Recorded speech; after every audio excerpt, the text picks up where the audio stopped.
You've heard of fandom. You've heard of K-pop. The music, the idols, the obsession. But how close is too close? SASAENG is a psychological thriller set inside the world of K-pop, where two best friends get closer than anyone ever should and discover what it really costs to be seen by your idol. We're currently raising funds and inviting a select group of investors to be a part of bringing this indie film to life. If you're looking to be a part of something bold, culturally electric, and built for a global audience, visit kpopmovie.net to learn more. SASAENG. Get closer.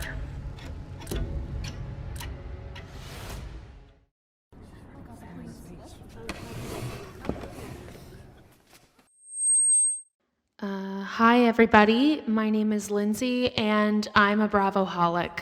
You're preaching to the choir. Bravo, bravo, bravo. Honey, you have to stop saying that. Bravoholics Anonymous.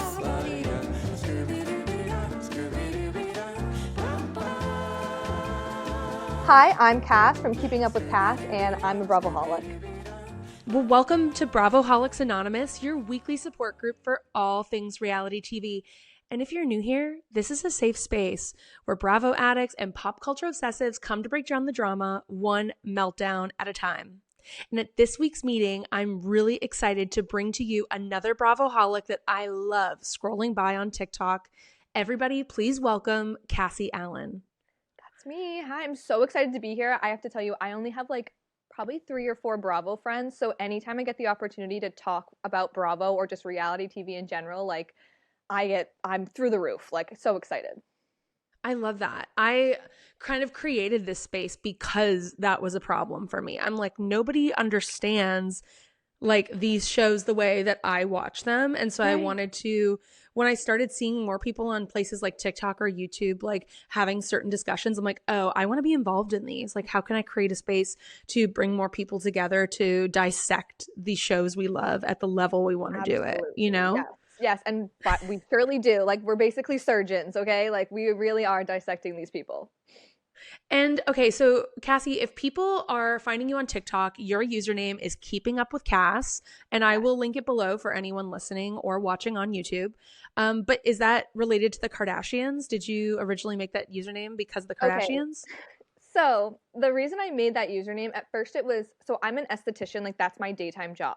And so first it was skincare with Cass. And then I was posting a lot about reality TV and I was like, that doesn't really vibe. So I ended up going with Keeping Up with Cass, and it was just honestly the perfect ode to, we all love the Kardashians. We've all watched it at some point. I love that. And I love that I feel like no matter what we do, reality TV creeps into our everyday lives. So it's not surprising that you were creating skincare content and then all of a sudden you were delineating and talking about, your opinion about whatever Bravo Lab has done, whatever. Right, and I think it'd be really cool to see you merge the two. If you could talk about skincare procedures that are being highlighted on some of the shows, because sometimes we follow them to the spa. And if or highlighting what you think people are having done to make their skin glow that certain way based on what they used to look like. I'm sure you've been fascinated by the Brandi Glanville skin stuff. I'm scared, first of all. I'm Brandi, what the nair on your face is so fucked up. But I mostly do you remember back in the day when everyone had a skincare line? There was Ramona's skincare line.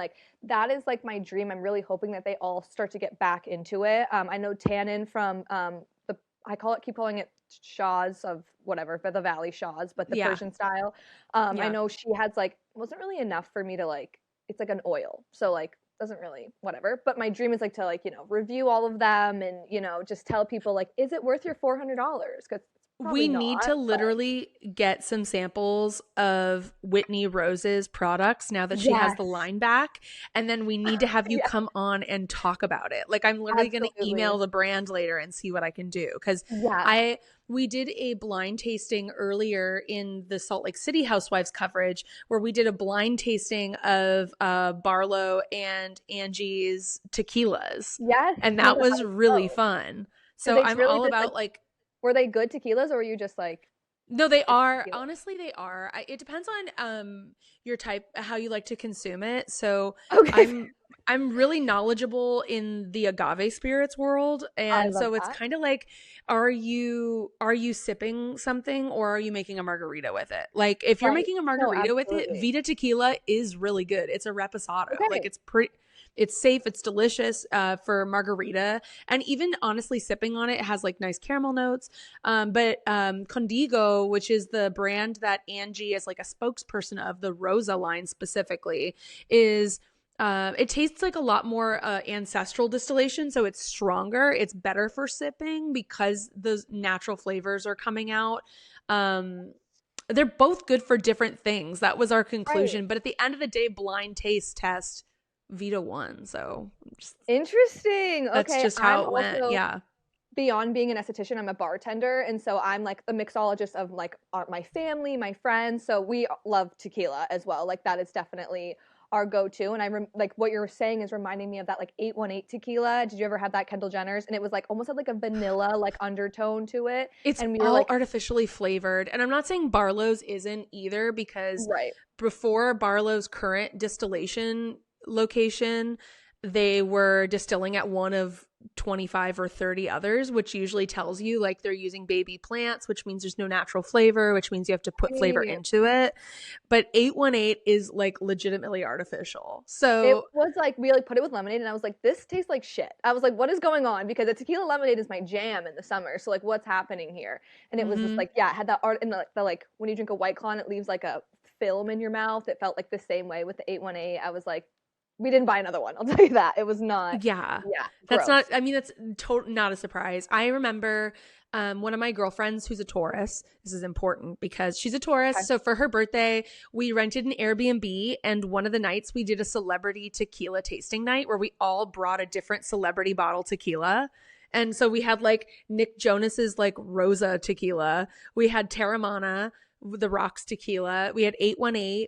We had there, I forget. Like it's not, I forget who else's tequila. We had a bunch of Yeah. celebrity tequilas, and we did a big taste of them. And I remember coming out of it, my favorite was honestly Terramana, if I had to pick out of all the celebrity tequila Really? Oh my brands. God, that's such a But good idea. Like that's my birthday's May 21st, so I'm a cusper.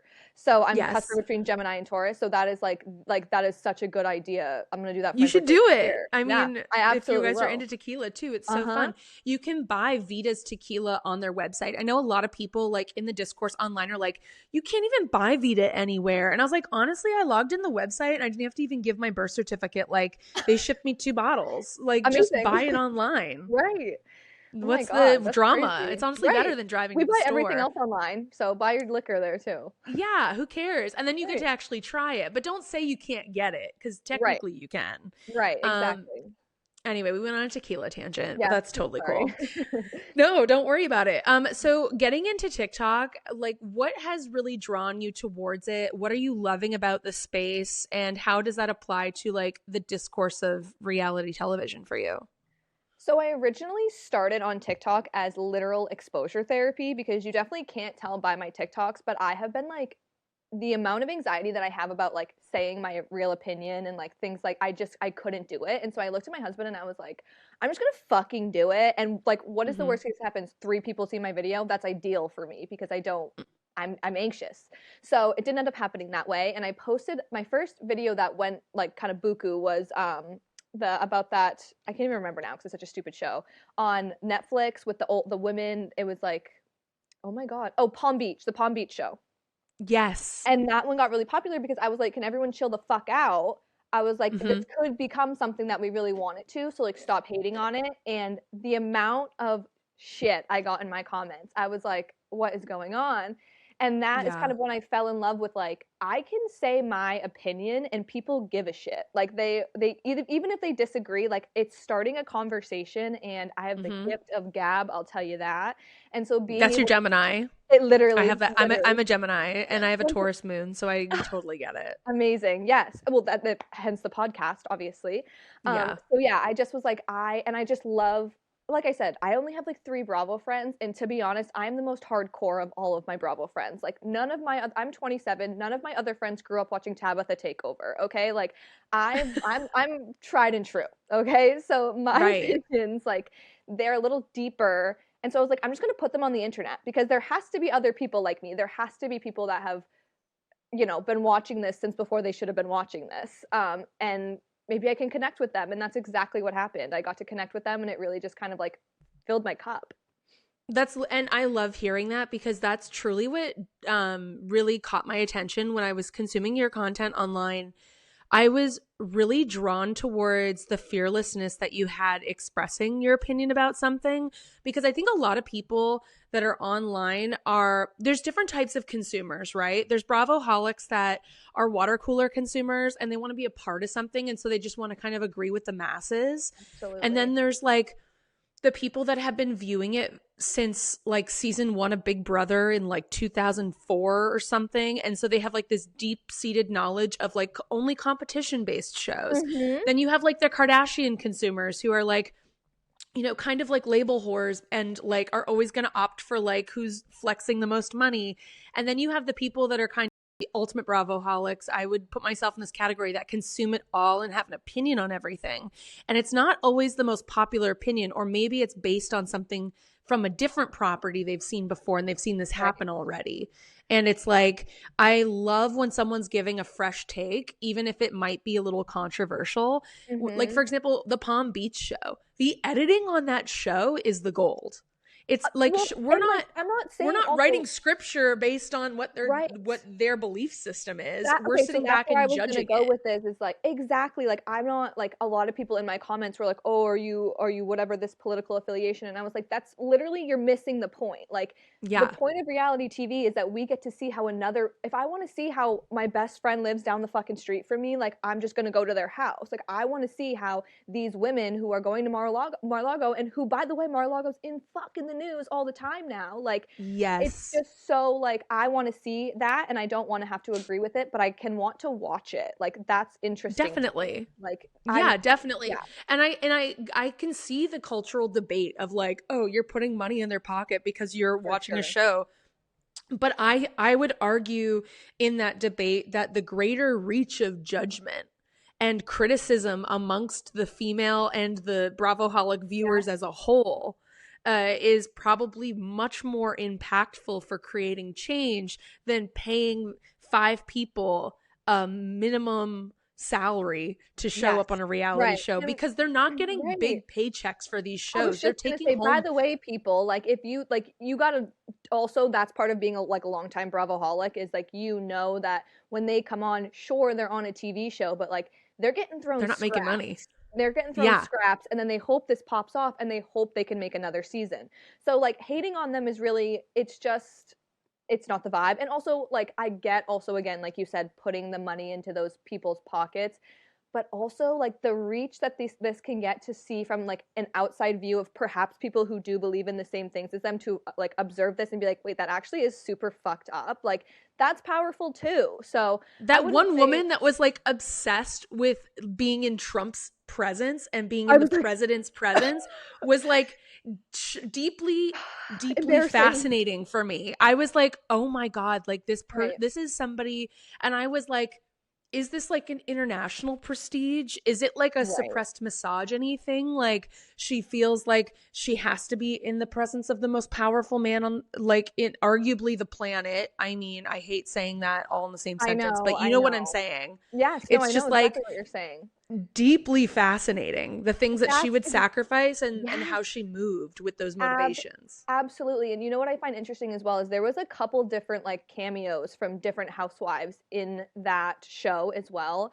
And I find it interesting that like we can see those housewives do it and like be in that show, and we're still celebrating them and want to see them. Like, Teresa was in it. We want to see Jersey back, and we're not mad at them, but we're mad at these other women because they're new, essentially. It's like giving a little Mean Girl to me. Like, we're not willing to see new people come in, but we're fine if that's your view. Like, we know that's Teresa's fucking view. Okay. We know most of these housewives, this is their view, but we're not watching it for their political affiliation. We're watching it because that's a really good point. That's a really good point. I never thought about that.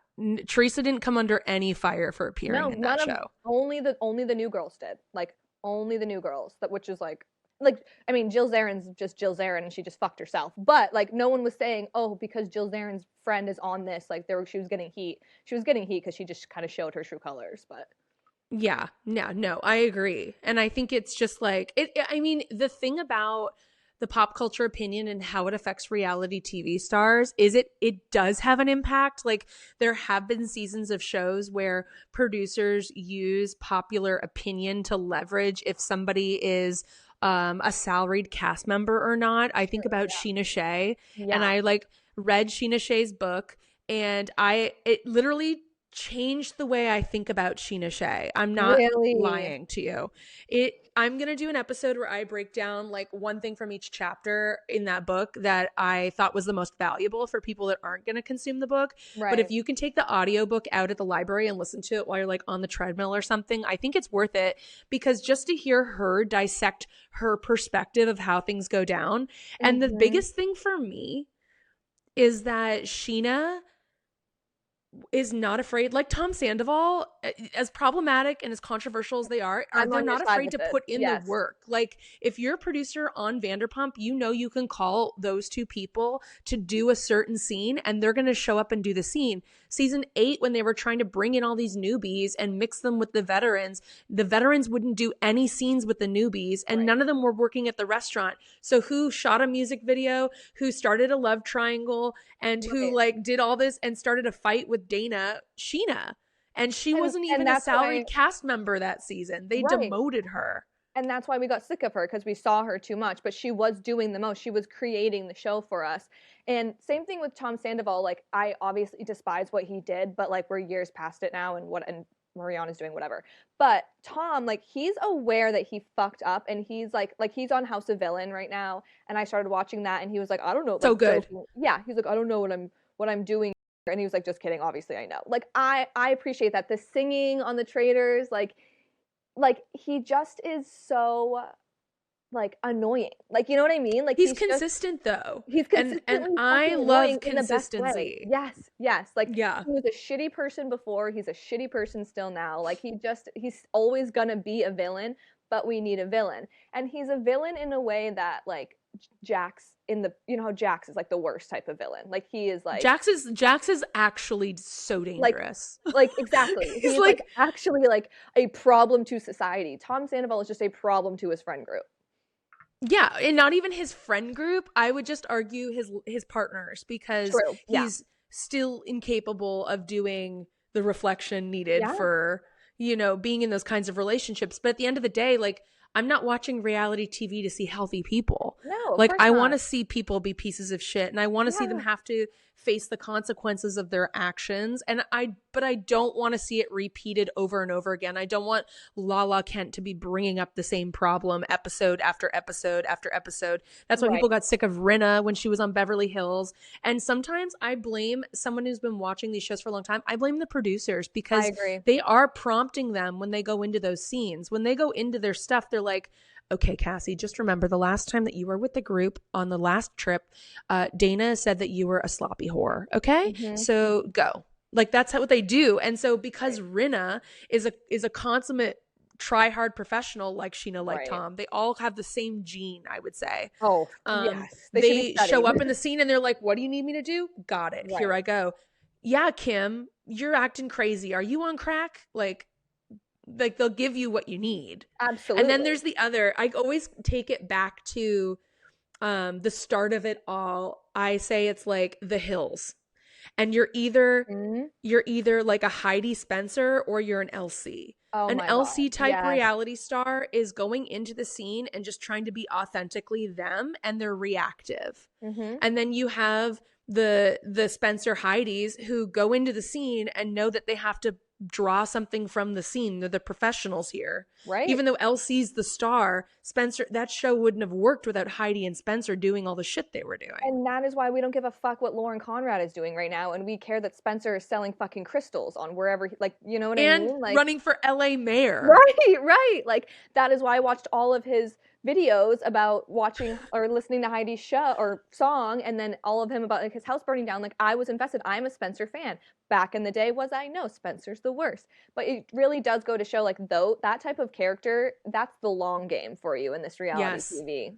Yeah. Which- Well, those are the people that are the professionals, truly. I feel like like you look at like we'll move on in a minute, but Yeah. John Barlow, Lisa Barlow's husband, did a podcast interview that I covered on this show like a couple months ago, and he was interviewed by like Ed and Ed that are on the Two T's in a Pod network.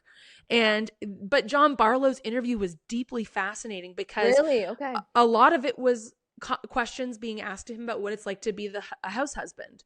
And Okay, I like love that. he talked a lot about the financial back end, like they get paid nothing.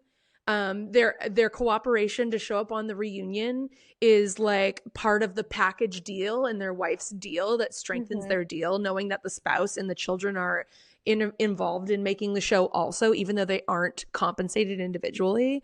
And then my best soundbite, I think, from that podcast was him comparing Lisa's performance on the Housewives to being a professional athlete in the NBA, because that's the closest thing he could relate it to. And when she gets to these moments where she's sitting on the back of a yacht and calls him crying, saying she wants him to come meet her in freaking Europe somewhere. Yeah, exactly. What is he saying to talk her off the ledge? And it's like reminding her of the level of performance she's at. And I thought, as somebody who came from sports and now loves reality TV, I thought that was like deeply fascinating. And I think that's the differential, you know, that's what makes a difference.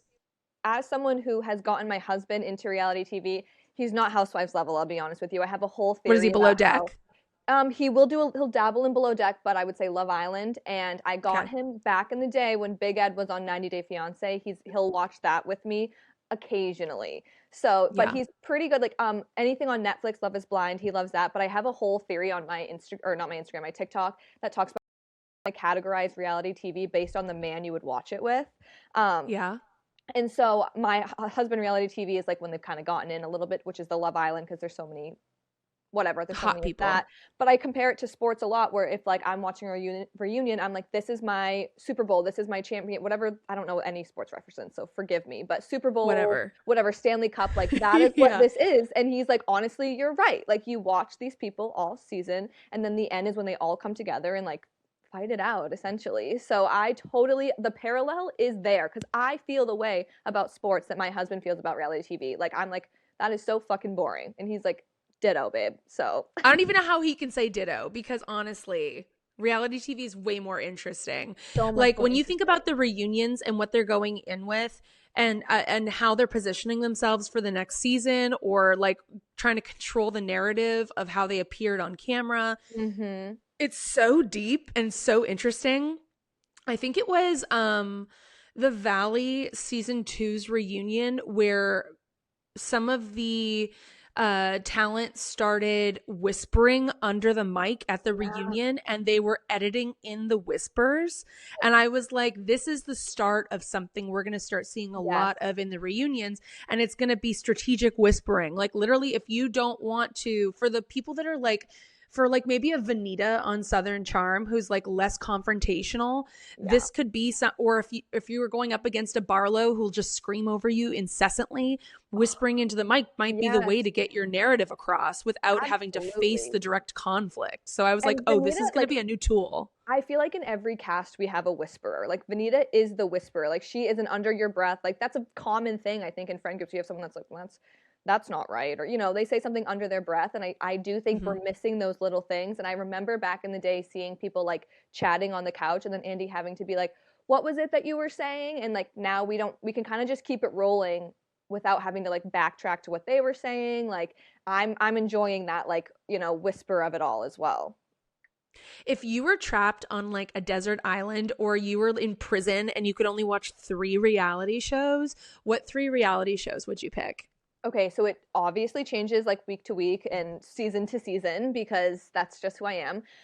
All time. All time. Can I watch all the seasons, or just like? That's a great question. I would say don't choose based on like having the most variety and the deepest episode cut. Do it based on like your true love for which three? Okay, the reason I asked that question is because I'm gonna go New York City, even though right now it's vile, because Right. I've said this before, but the like Ramona and Sonia shitting on the floor in Mexico is just reality TV you will never get again. Like everyone is way too self-aware. Like that those they are that was just something in people don't understand how lucky they are to see and they flash to the shit on the floor. Like I cried and I don't often like cry laughing. I cried laughing watching that. Like such fucking gold. So I would say New York City, old New York City, like the like legendary New York City. Original Rhony. Original Right. Rhony Okay. for sure. Beverly Hills, because Beverly Hills just like has my heart. There's something about these women and there's so much like I have a conspiracy theory for that later too. Okay. So there's just so much like shit going on and these women are these are almost, I would say most of the cast is professionals and that is something we don't get all the time. And then it's all housewives unfortunately. And then also I think That's okay. it's hard because I think Potomac is flopping, but I do really love Potomac. Like I really love the banter between Giselle and Karen. Like I think they're very funny with the way that they can like bicker and then get over it, and I find that refreshing. I do not like that we're still talking about this Dorit thing all fucking season. Like I need a little more variety. And then obviously those are like top 3, I guess, ever. But if I had to throw a couple other in as well, is this just for Bravo or is this for all time? It could be for any reality TV that you like. Okay, so forget what I just said then. Housewives, I'm just going to put that as like a general, okay? General Housewives. Okay. Sister Wives, which is the worst fucking reality TV show on the planet and also the best if you've been watching it from the start, okay? Right. Wives. Have you seen Sister Wives? I have seen Sister Wives, but I haven't seen all of Sister Wives. But I have listened to people cover it too. So I think like the dynamic of sharing one person as your partner is deeply fascinating because there are so many cultures that have done it throughout human history. For sure. And I personally don't understand it. No. So I don't. Like I would rather just not have a partner than have to do that. Right. So I can't imagine. Like I would lose my fucking mind. I can't even imagine. But like you also connect with a certain like piece of each person of all of these wives, and then you do get like this season's been on this like I think 19 seasons that Sister Wives has been on. So I'm 27. Most of my fucking life I've been watching Sister Wives. So I just have an emotional connection to it. There's a podcaster, Ace Fanning, and his wife Caitlin. I am like obsessed. Honestly, honest to God, it's so bad now. I watch Sister Wives to listen to that podcast because I just think his takes are so funny and they just like kind of point out such funny pieces of it. So I guess Sister Wives, Housewives, a lot of wives in my life. And then Love Island is like a good, I just think as of now it makes summer. It really makes it makes like it eventizes summer for me. And Big Brother's like that too. Like I love Big Brother and I watch it every year and I will like have the live feeds on like I'll be throughout my day and the live feeds will be on and I love it. And if you hear someone whispering in the other room, like I'll come running out and I'll be like who's whispering? Like what are they doing? Yes. And so like those Love Island and Big Brother, like that's my summer. I fucking love that. Absolutely. And I love like the diversity of people and the amount like my husband and I would be like, they're going to be good with them. Or like, there's just so much, like there's so many different personalities where with Housewives every season, we kind of know what to expect. With Love Island, you never know what to expect. You never know who's going to get along with who. Like, it's a shit show in the absolute best way. And they're all so hot. Like, here's my thing. I don't like Love is Blind and I won't watch it because everyone's just so mid and they're toxic. Like, I don't want to, and I don't want to pretend that Love is Blind and that these people are no, I'd rather watch Love Island where they're unapologetically hot and they don't give a shit and they're just calling it as it is and they're doing what they want to do. Absolutely. I just think Love is Blind is like way too timid and and like everyone's being such a phony about it, you know? Have you seen the new Age of Attraction on Netflix? No, because I just like literally think Nick Viall is vile and I think his wife is even worse and I just can't. I call it the Epstein show when I talk to people because I think it's literally like someone who's in the files is financed this show and is hoping that it creates a dialogue or discord that gets them less heat. I swear. I swear. Absolutely. What I do like about the show is that they don't know each other's age, and I don't necessarily think it has to be age, but I like that they don't know something about each other, and then when they like decide, okay, we're going to be committed, they tell each other. So I kind of like I don't really like the whole like Love is Blind thing. I think it's boring now.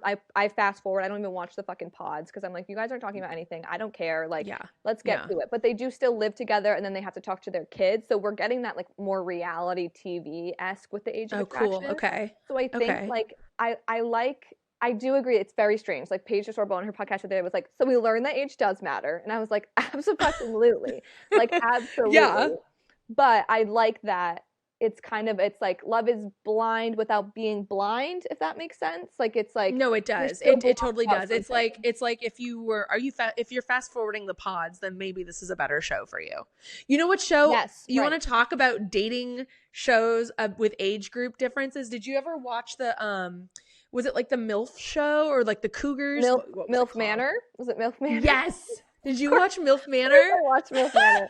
Me too. And I loved MILF Manor. Yeah. I thought that was hysterical. Oh my God. And it was like the fact that their sons were there. I was like, my husband and I like, yes. What the fuck is going on? That for me was even better because it's like, not only do they have an embarrassing parent, which we all can relate to, but now like their friends are openly trying to have relationships with their mom while they're in this like giant mansion in the tropics somewhere. Yeah. So fucking strange. But I love it. Like I love that type of like, just like kind of, you know, with that polygamous type stuff too, like anything out of the ordinary is extraordinary to me. Like I love it. I'll eat it up.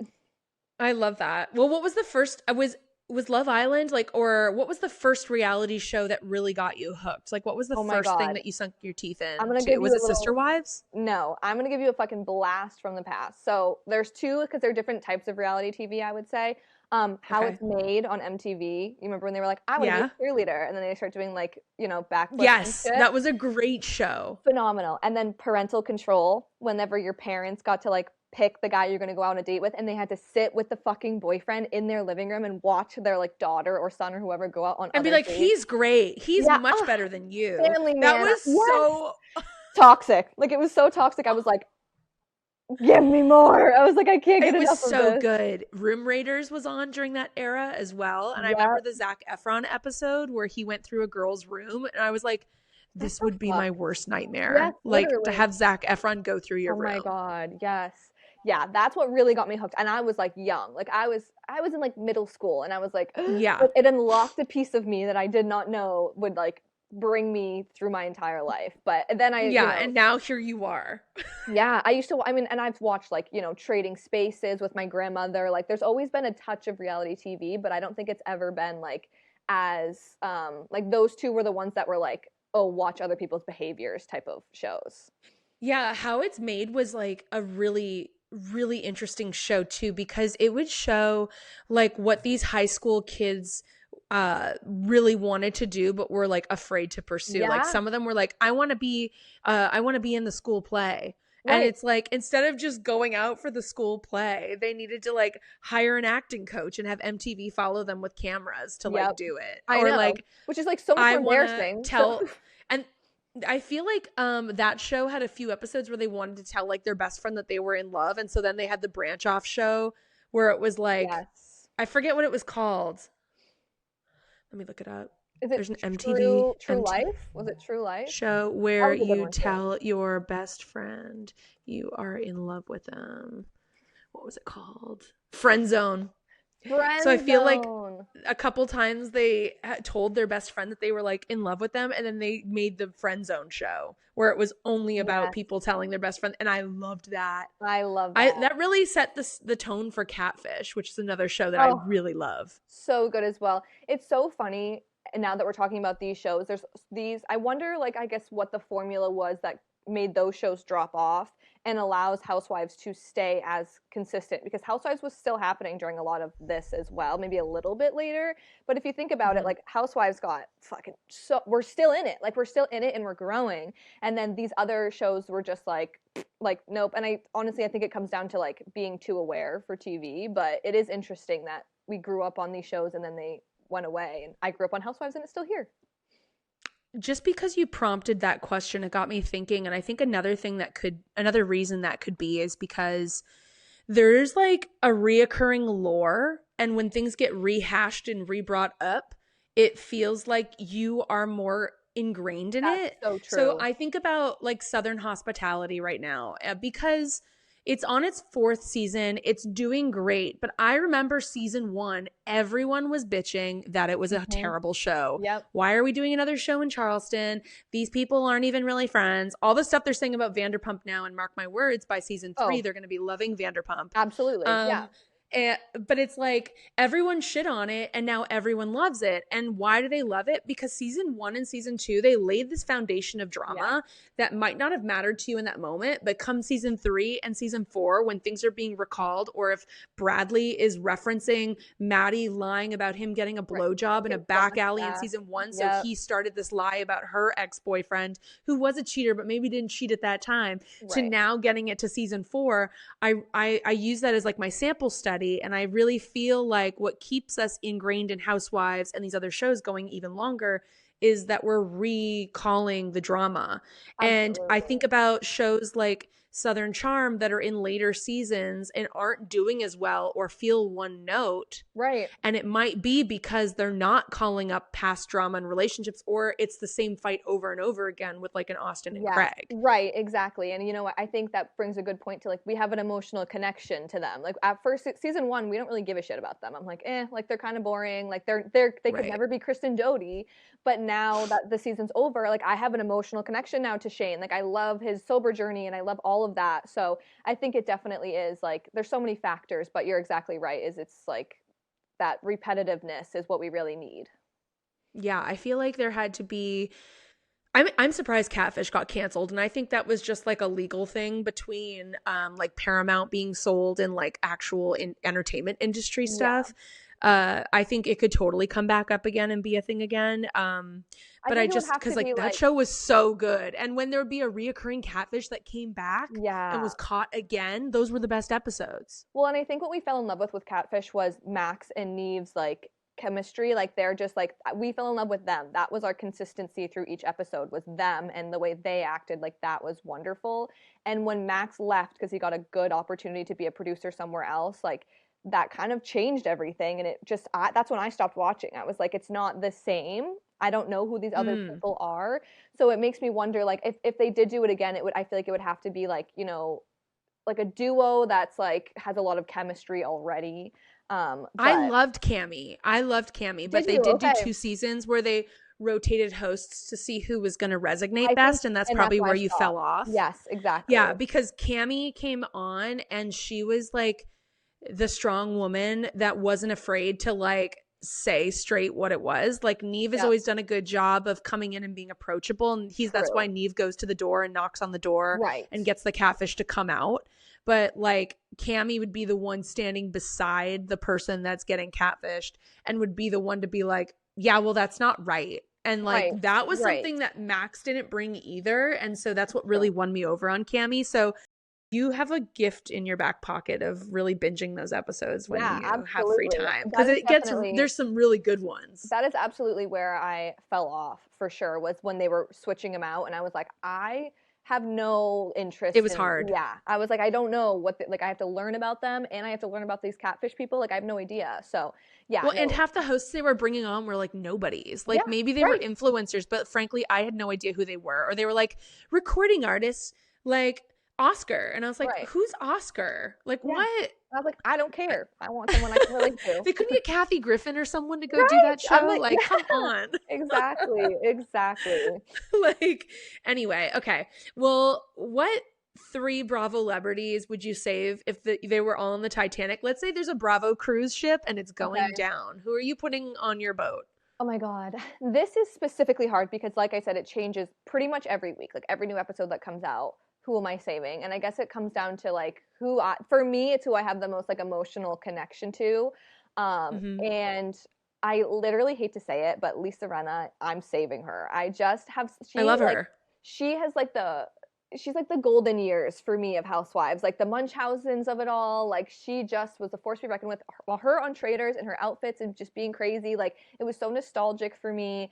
I find her to be such a good time and just so Were you hilarious. doing cocaine in the bathroom? Right. Like, Exactly. amazing. I would say other than that, I can tell you, Reza from Shaws of Sunset, I fucking love Reza. Like, he is one that knows what the fuck he's doing. I think on Shaws of the Valley or whatever it's called, he did a phenomenal job on that show. Like, he is just someone that he clocks in, he knows what he's doing, but I still find a way to like emotionally connect with him, and just I think it's just the way he like talks. Honestly, most of like that cast, Golnessa, same thing. Like, I wish I could say that all of them because I love all of them. And then I think my last one, it's so hard. I'm like, my last one, I don't even know if I have Would a it be last Sonia one. Morgan? I feel like you like Roni. Would it be a Roni housewife? I do, but I just find Sonia so fucking annoying. Like, and I like to watch her because she's Yeah, annoying. you don't want her to be stuck on the boat with you. She would not Imagine, stop. like, absolutely not.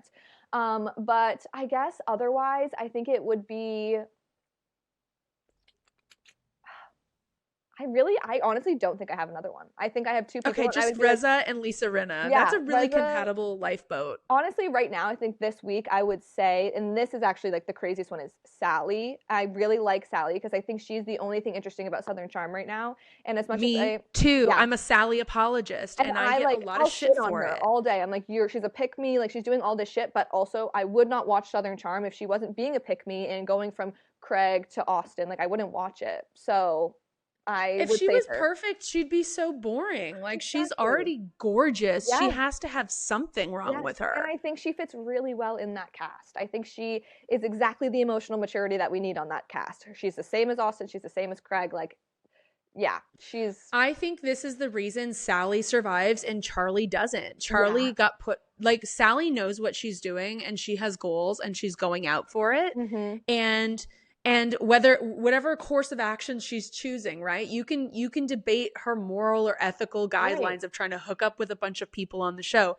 I personally love it. Yeah. And I think that, like, if she's coming off too strong and you're like, oh, poor Charlie, like, Charlie's not going to get to stick around because Charlie can't even voice her opinion on stuff. And she fell into the typecast of ex-girlfriend. How many Southern Charm ex-girlfriends have only lasted one season on the show? Exactly. Like, the thing is too I feel like with Sally is she just posted a TikTok the other day where that TikTok song that's like, choose me, pick me. Yeah. Like, she posted a TikTok of her doing that. She goes, me this season. Like, she is like, she knows like what she looks like, like she can look back and understand that. But not only that, like, she's fucking delusional, and that's what I need. Like, I need them to be so delusional that they don't give a fuck that there's cameras.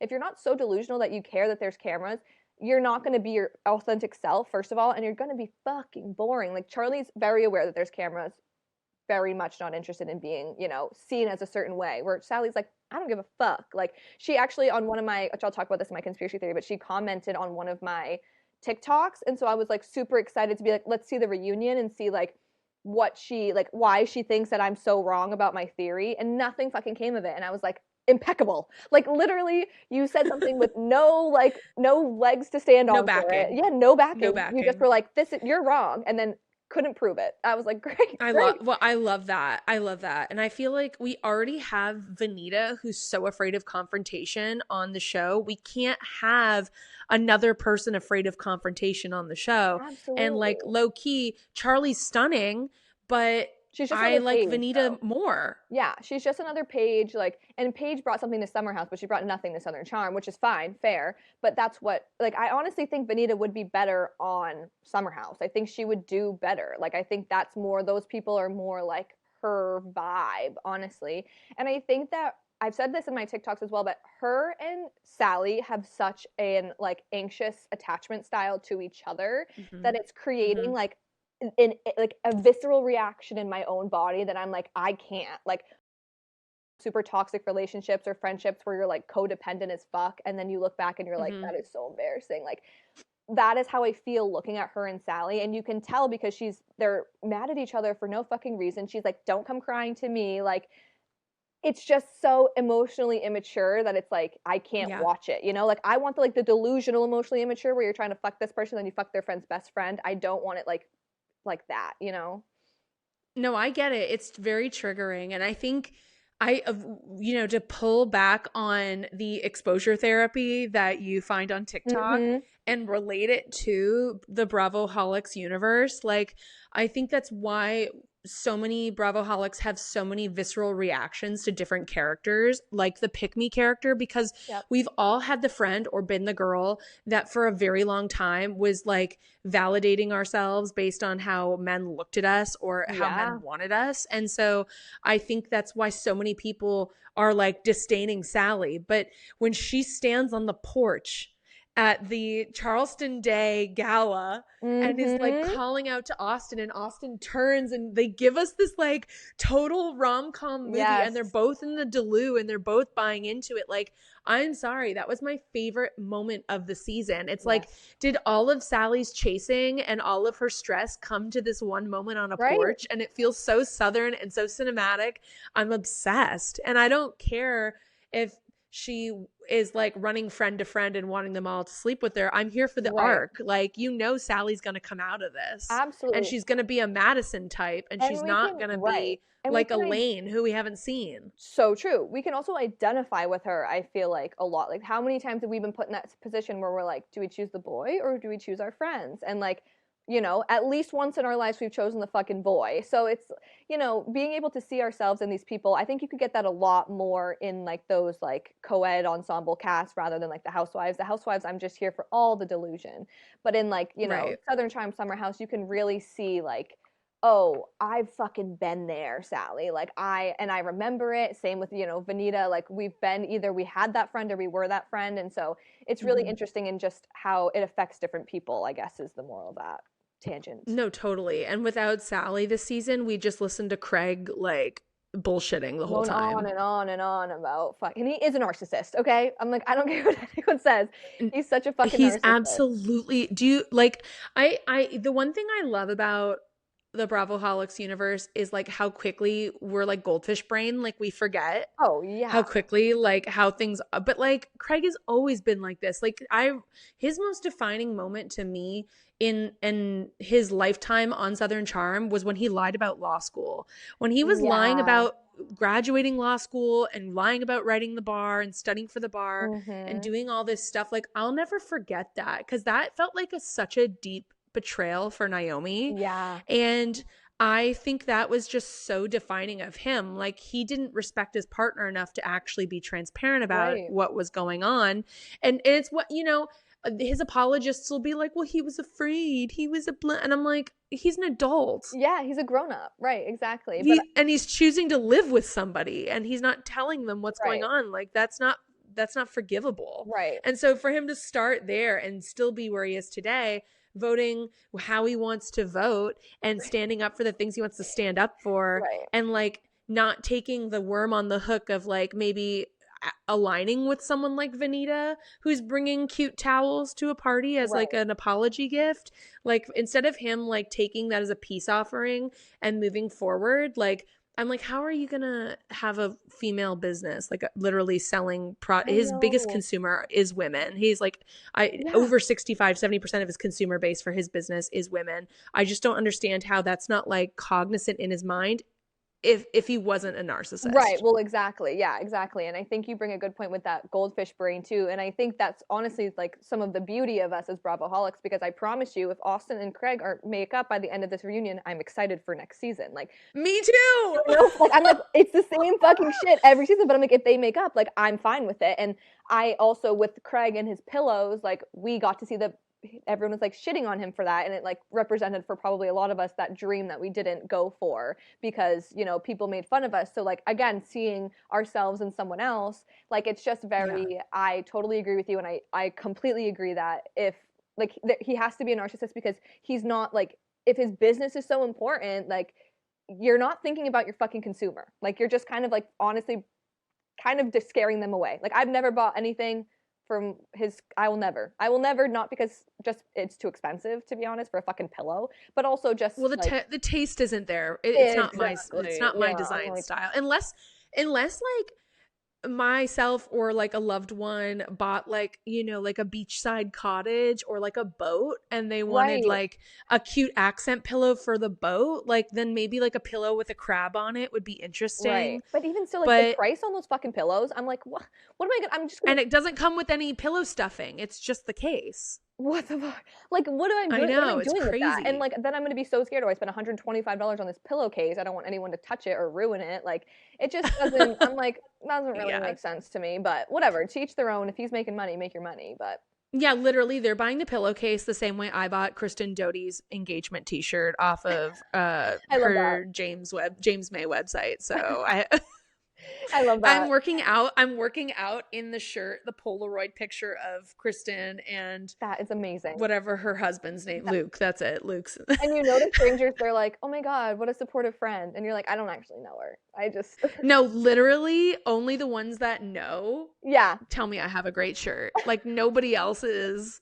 They're just assuming I got it like at Right. someone's wedding or something. Which Yeah. is so funny. I love that. I love the I little, love like, it. I had to love have being it. part of the little like niche community that is Bravo and reality TV. Like when you find someone in public and you're like, you watch Housewives, and they're like, yeah, you're like, like your brain explodes. Here we and you're like, go. It's what did you like think put this on my week? operating gloves. Yes, literally. Yeah, it's like finding like your sister. Yeah, for real. No, it's amazing. And I do love our resiliency, and I do love like our connection with these Bravo celebrities does run so deep that like we can literally disdain them. And then like, but we're still rooting for them the next season. And of Right. course, like this is the extraneous variables aside. Like there are those really toxic fans online that are like sending death threats and like taking things way too seriously. I'm like, who cares and you're like, that much? That's crazy to me. like chill your roll. Like this is an edited together TV show. It's not even a full representation. and who Like don't get me wrong, like I love reality TV, like when I see my friends next, but it takes like when I turn off my TV, I am not thinking I need to go on social media and look at like that would never. yeah. I don't Message someone's mom. Yeah, like I don't care. Like I don't. This is great, and I'm also like Yeah. I don't want to shit on them because I want them to keep doing this for me. Like I don't, you know. No, for real. For real. I'm like, no. This is good. Maybe I'll talk about it on a podcast Exactly. or maybe I'll give my but opinion, like it's not a direct criticism, No. and I remain flexible. And I understand also that they like who they are on TV is most likely not who they are like if you meet them in person. Like it is to some extent like it like just like you are different in your different friend groups, you know, like in your work friend group you're a different person than in your like, you know, best friend group. Like you just have different traits that you express with different friends. Very aware that that is what happens on these Bravo shows is the traits that they're expressing is what I'm talking about. Otherwise, I don't really know you. So I know you as a Bravo person and that's it. Well, Bravoholics, you're in for a treat because Kassy has brought some of her coined classic conspiracy theories to the show today, to the meeting today. And Kassy's going to be sharing, what is it, Kassy? Some ideas of conspiracy theories that you currently have going on in reality TV? So I have three. One's like kind of a not like a one-off one that's like not really that important. But the two, my biggest one was about Southern Charm. And this one, I'm like obsessed with this and I still find it to be true. This is one that Sally commented on. So I'm convinced, like you cannot convince me otherwise, that Sally and Austin have been fucking this entire time. Okay, I think they were fucking before he broke up with Audrey. I think and I think Madison knew about it this entire fucking time. And I think this because honestly, it comes down to that Madison and Sally going to the fucking ultrasound. I literally texted all of my three Bravo friends, and I was like, "What the fuck was that? Like, when did they get that close? Like, it's why would they not bring Vanita?" And that was kind of solidified for me even further in the season when Madison called Vanita when she was having the baby and not Sally. So I was like, okay, so this was an alibi. Like, this is exactly what that was this ultrasound was an alibi to like, look, Sally and I are close friends. And then I think Sally has been like a go-go, like all over Austin thing when they were at that white party because Audrey was there and she was basically like, I'm fucking your man, and like kind of like hinting to her that she's fucking her man or could have her man. And I think that's what Audrey was going off about to Austin, which in the reunion this week, they showed they don't have the footage, which is fucking baffling to me because they can catch the whispers, but they can't catch this fucking fight. Like, I don't agree with that. I think Audrey had something to do with that. And then on top of that, I think this one actually was given to me by a friend, and she was like, this is also a good point, which is what I love about these conspiracies as well, as people kind of like put their thing in, and you're like, oh my God, like no way. So I think that the Craig thing was like the Schwartz and Raquel thing from Scandival. So I think that. So wait, what do you mean the Craig thing? So what do you mean the Craig thing? Sally being in love with Craig and wanting to be with Craig, I do not think that was real. Like, I don't think she like I don't think that she was like obsessed with Craig the way I think she was fucking Austin this entire time, and it was like a distraction type of a thing. I think she was like, I have to have some storyline, and my storyline right now is a fucking secret, so I'm making out with Craig because I like the way that she was salivating over Austin the next fucking episode, and then they were making out like that in Mexico. That just doesn't start. No, that just doesn't start. No, exactly. Like that doesn't just like you're like exactly that there was something like, and you can and think about when she was on the beach, or when Audrey and Madison were on the beach. Yep. At the beginning of the season, and she's like, "Oh, is because Audrey's sitting there in the chair and looking at Craig and Sally, and she was literally like." Is Sally into Craig? And Madison's actually no, she's into Austin. Right. And I was like, wait, that felt so disjointed. Exactly. So I wonder, knowing what a fan, like, I wouldn't say what a fan, because Sally's never came out and said she's a fan, but she moves like someone who knows reality TV very well. Fair enough, okay? Fine. I love that. Yeah, fair. I love it. But I can absolutely see a world where she always wanted Austin, but Austin was in a relationship. So she was like entertaining Craig, and maybe it would come out down the road that they were like literally like Sandoval Raquel. Right.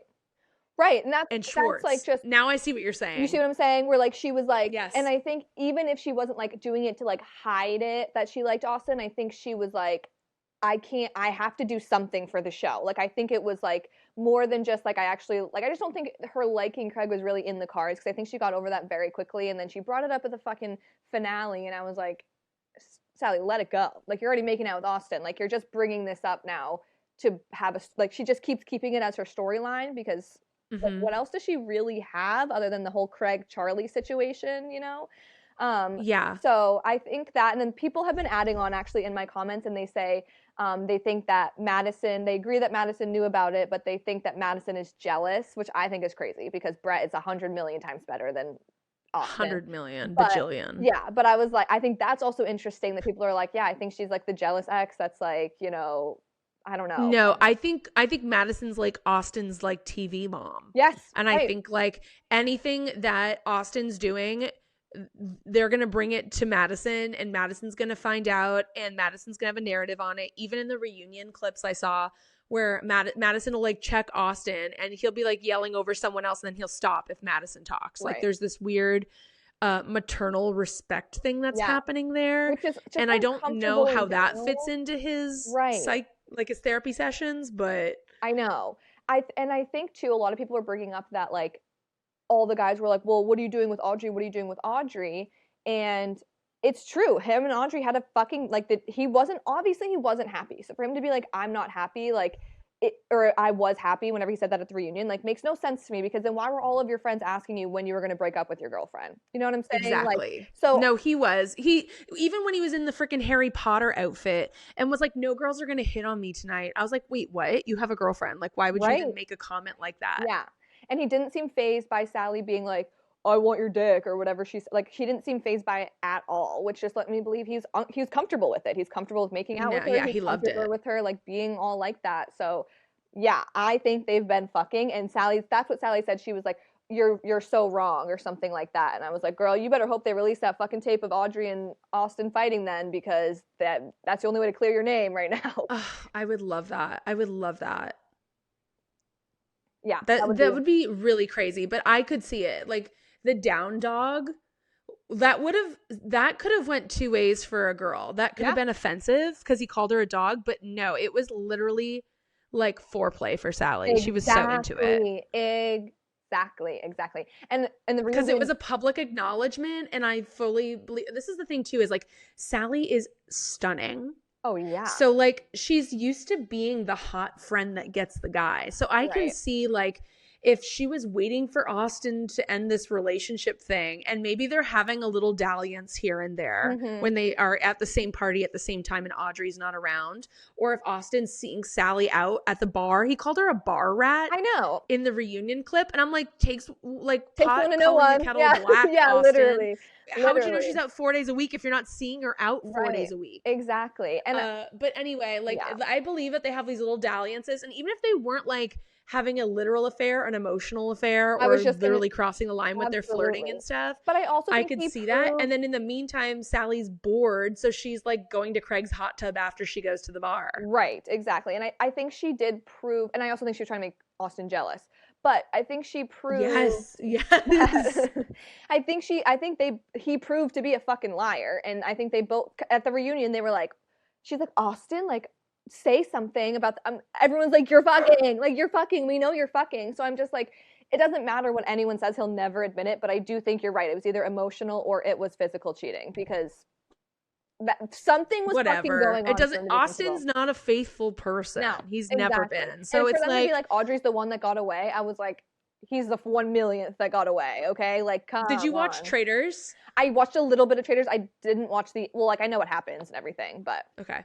So Rob Roush, who won Traitors, in the last episode, when the person he's working with finds out that he's a traitor and he's taking all the money, is like, "You're such a liar.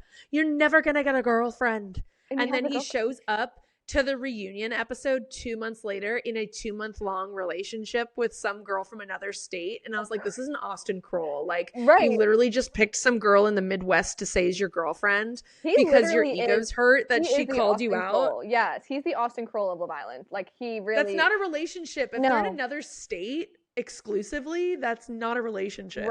Right, exactly. Oh, yeah. Oh my God. Okay, well, those are good conspiracy theories. Thank you. Thank you for sharing them. Yeah. Okay, I have another conspiracy theory that's about, this one's really crazy, so fucking bear with me here. But okay. I think in Beverly Hills that I think Kyle cheated first. Okay, this was my theory, and then my followers added on to say that they think it was with Teddy, which blew my fucking brain, because I was like, what do you mean? And then they all kind of laid it out for me. But I do think that's true, because I think that's why she's being so chill about whatever he's doing. Everyone's like, he cheated in the past, blah, blah, blah. Like, and I mean, sure, perhaps. Maybe they had an open relationship, but I think she was the first one to have another relationship, and I think it was with a woman, and that's why she's just, like, sitting back and just waiting for him to, like, get through this, and that's why he doesn't want to get back with her, because he's like, you've already fucked me over, by, like, publicly plenty of times. So... that's my, like, craziest one. That's one I'm still kind of, like, looking out for, but I do think, like, he didn't have that, we didn't hear anything about him in the Morgan Wade thing. Like, I don't think he had any sort of reaction, enough that we heard about it, which seems fucking crazy to me, which lets me know that it wasn't the first time. Like, I think he's on every fucking reality show right now. He's on Shaw's. He has his own thing on Netflix. Like, he loves it. Like, you don't think he would say, like, he would give his take on Morgan if he could? Like, he just was like, she's already. No, he loves it, and he loves the attention. Yeah. I just think it's like, okay, this is what I think. So back in the day, I don't know if you remember this. Back in the day, it came out, though, that they were talking about crazy places that housewives have had sex. The Beverly Hills housewives have had sex. And Kyle said that she had sex with Mauricio in the middle of a party one time. Like, she just sat on his lap. And they were having sex in the middle of, like, an event. I love that. So I think about that. I think about Kyle doing the splits and being performative and, like, being out there, and, like, the two of them being real party animals together, hosting big parties as they got richer.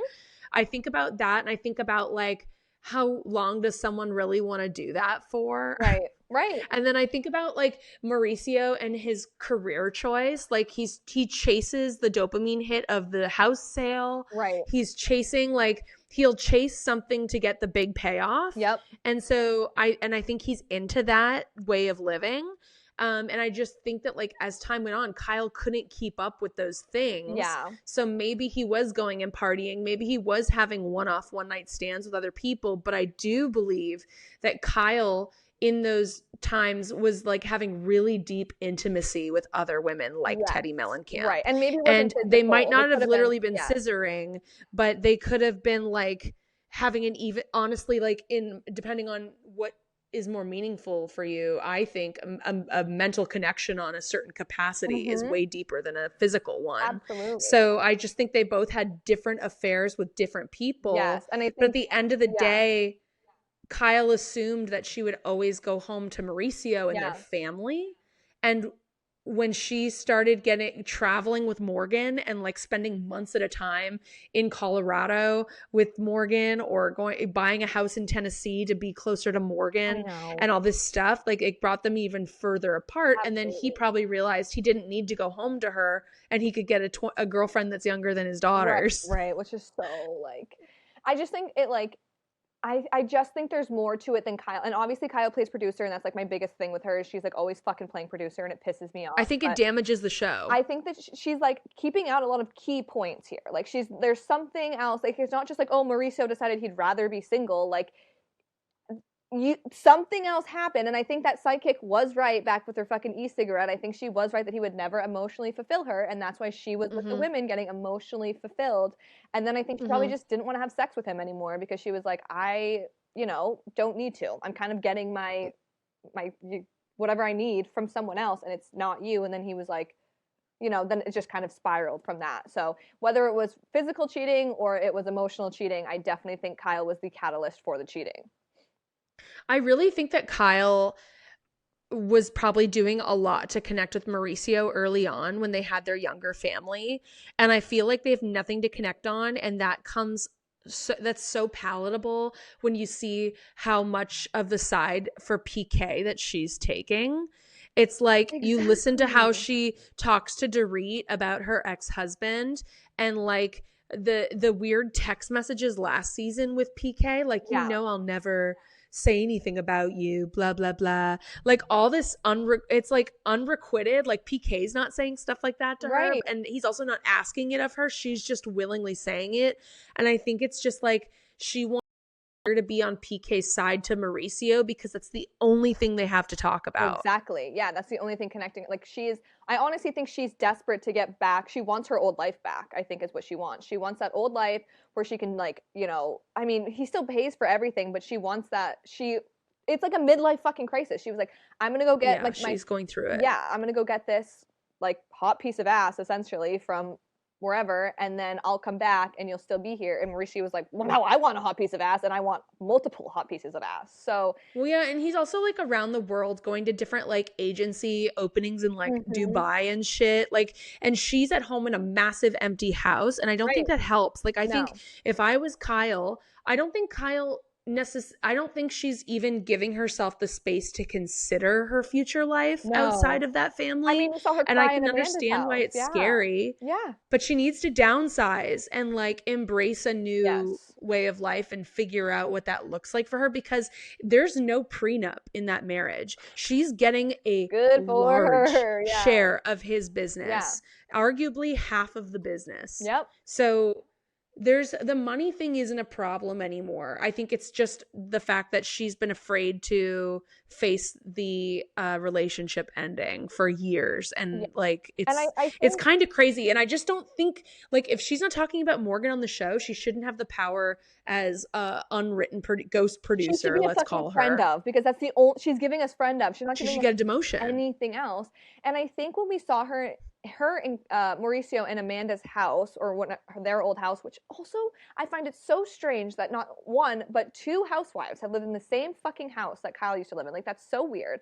But anyway, you can see how Mauricio has closed that book. He is like, why are you crying? Like, we're done. And she's like bawling her eyes out. And I do understand she had the kids and whatever, but so did he. But he's obviously closed that chapter to now he's like, I'm glad this house is like serving other people. And she's obviously not over it, which lets me believe that she did something that makes her feel guilty, which is why she's still feeling the way she's feeling. Oh, that's an interesting one.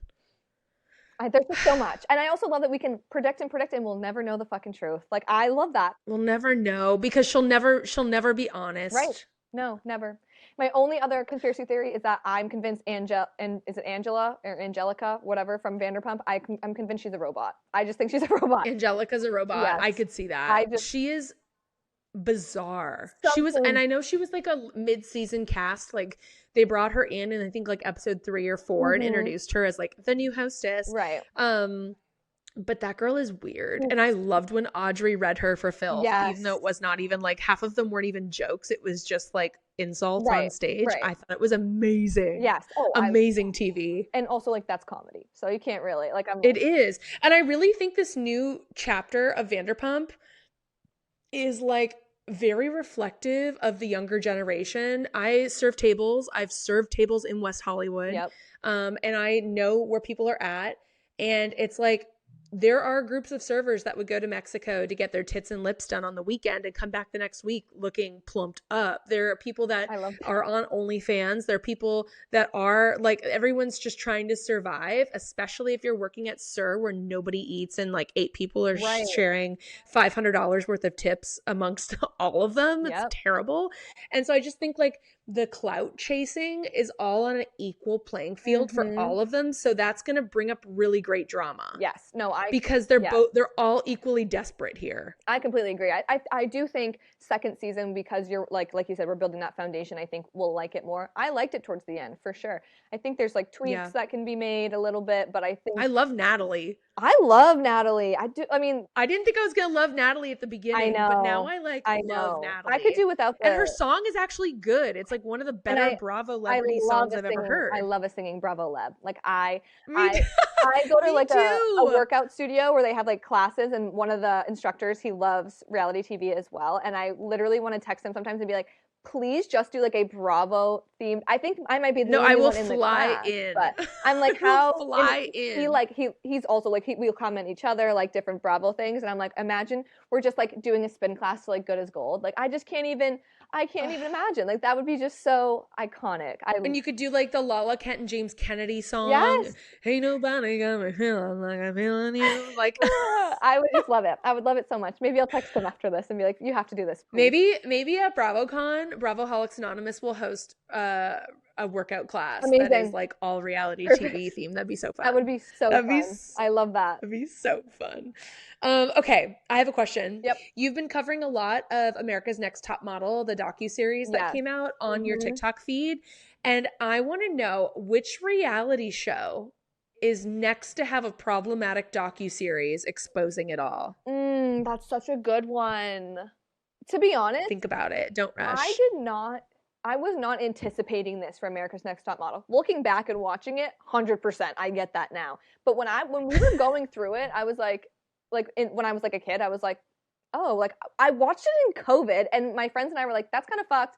Or, like there's obviously some very controversial, problematic ones, but we watched it and we would like joke about it. Like we were like, oh, smize, you know, like it really did not clock to me until I rewatched it this last time that like this is like they're obviously like the you know, changing their race was always so fucked up. But like the body stuff that they put them through, I was like, oh, that's modeling. Like that's just modeling. And I really didn't think about like, holy shit. No, like they gave these girls like body dysmorphia. They like the new looks were always my favorite part. I was like, what are they going to do to them? Like, everybody loved the makeover episode. That was like the biggest thing. And meanwhile, these girls are having mental breakdowns over it. And I was like, oh my God, like that's so terrible. So I guess that's really to say, like, honestly, I think it's going to be Love Island. I think it's going to be Love Island because I think there's so much shit. They get one day off. And also, I'm, like, dying to know when they're, like, you know, all of those people, like, vape. Like, when are they vaping? Like, what is, like, I want to know all of, like, the mental health of not being able to talk to your family or any of that, and, like, not being able to get away from each other. And then when they eat, like, if they eat, like, you know, I think it's, like, lunch and dinner or something, they have to eat separate, girls and boys, and they can't talk about anything in the storyline. Like I think that is going to be the next one where it's going to be like, holy fuck, and it's so big. Like America, that would be really interesting. I feel like the Bachelor and the Bachelorette had a scripted show that was Emmy award winning called Unreal, and if you're a Bravoholic and you haven't watched that show, it is so good. It's made by 2 producers that started The Bachelor. and they left the show Oh, because of the ethics of The Bachelor. I'm a And big then they ethics made girl. this Yeah. show about making The Bachelor and called it Unreal, and it is so good. Is It is it? so Okay. good. I need to watch it So then. I think because of the Taylor Frankie Paul of it all that's going on right now, there's going to be a docu-series coming down the road that talks about the making of The Bachelor and The Bachelorette, Yeah. because it is a fabricated show. Yeah. I mean, It's very unrealistic. these people are doing, like, you're getting your one-on-one when you first meet The Bachelor the first night in the house, and there's a giant camera crew on the other side of Right. you. Like, there's a lot to it, and there's a reason why, like, the first rose that's given usually is somebody who's like in the final, or at least in the hometown visits. Like, there's things that tie people all the way through, and so I'm really curious about the people that weren't in the producer's favorites group to Right. actually be matched. Right. What happened to those people? Right. Like, the ones that were overserved, or the ones that were, like, you know, having a meltdown, like, what really prompted that? And I know Absolutely. that there's a NDAs that are signed, and I know that behind ABC is the Disney company, and So probably it's a the lot. least likely to have a docu-series Yeah. made about a property. But I just feel We like can someone's hope. got to find a way to do it. Absolutely. And if not, someone will do it on TikTok or something. I mean, if you think about like what is it, Leah McSweeney, who's like suing Andy Cohen right now, or Bravo or whatever, Mhm. for over serving her when she was an alcoholic. Like people are gonna try to sue no matter what. And so people are gonna like someone's gonna pick. I bet that will be some sort of Hulu, you know, the Hulu documentaries they do, like The Housewife and the Hustler. Like it'll be something like Right. that too. So that would be a really good one, especially because there's so much, like it's been on for so long that there has to be so There's many. probably enough people that would come up forward Oh, and talk about stuff. absolutely. And because they all want to be famous anyway, so that would be perfect. Yes, I know. Okay, yeah, that's what I hope. I kind of love that. Yeah. Okay, next, I really want to talk to you about the Real Housewives of Rhode Island, because I know that you have very close ties to Rhode Island. Your mother is from Rhode Island, and you were married in Rhode Island. Yes. So Yes. leading up to that show starting, like, what do you expect to see on that show? What are you excited to see on that show? Tell us about it. So transitioning from Bachelor, Bachelorette Nation, Ashley I is going to be on that show, which I am a big Ashley I fan. I didn't watch her original season, but I watched her in Bachelor in Paradise when she finally got with Jared. And I remember her chasing Jared. Yeah, She's and- like, I'm here to meet yeah, Jared. And yes, it was just yes, like, and she I was never like, quit. Oh my God. I was like, this girl is so delusional. Like, she'll never get him. And then he was like, actually, like, I'm into you. I was like, holy fuck. Like, that girl really knew what she wanted, and she really went and got it. So I'm excited for that. I'm sure she will cry. But in I watched the trailers a couple times, you know, the sneak previews and whatever. I was expecting it to be a little more coastal than it is, and perhaps it will be. Like, Mhm. that version of Rhode Island, I'm not super familiar with, but that's not to say anything. Like, that's just like I'm used to the like legit on a boat. I got married in Bristol, which is like there's literal like Bristol sailboats are super super famous. And then my mom Mhm. lives in Portsmouth, and like Portsmouth is basically one road with like ocean on either side. So it's really like that's kind of what I'm used to. So I'm really hoping that they get into that like beautiful nature that is Rhode Island and like the coast. Like there's really nothing like it. It's like the most picturesque place I've ever been to. I'm also hoping that they really integrate some New England like pride into there. Like I hope they go to Boston. I hope that like there's some things that like are tried and true New England. Like just even the way our hot dog buns are different than the rest of the. You're right. Like there's so Yeah. many different things, and we have so much history, and we say wicked all the time. Like I'm from New Hampshire, so I'm like obviously part of New England, and I'm just really excited for them to bring that New England culture into Bravo because we've never had that. Like New York City is close, but it's absolutely not the same because that's such a transport city that like no one's. No, it's fucking from there. entirely different. It's an entirely Yeah. different place. And it's something about New England. When I've visited a lot of places in New England, because when I lived in New York City, Mhm. I had friends that were from New England. So we'd go to their like family places Yeah. on the weekends, especially in the summertime. And it's just like, if everywhere you go, Boston, wherever, it feels like small town. Yes. Even though it's a big city, Yeah. it has like this small town vibration to it. Every time I go to Boston, and I'm only like 45 minutes from Boston, but every time I go, I run into someone that I know. Like it for what reason? Like I have no fucking idea, but it's just it is that, and there is nothing saying, I can say this with my full chest, there is nothing like an East Coast New England summer. From Maine with you got your lobster rolls down to Rhode Island with the boats, like there's just nothing like it. And I'm really excited for them to show that because it's such a beautiful place. I'm not super psyched about Dolores. And Dolores, I should have put her on my boat because I fucking love Dolores.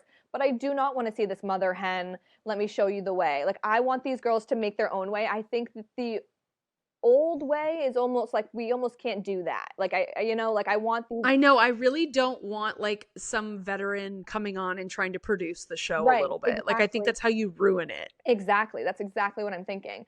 So I'm really hoping that it's like she's a little more of just like a friendly face cameo for us to like pop in with rather than like, but also they all look the fucking same, which is what I think every time. So like Andy Cohen said in like an interview, he was like, you all thought Meredith and Lisa looked the same and now you don't. So, you're right, Andy, you're right.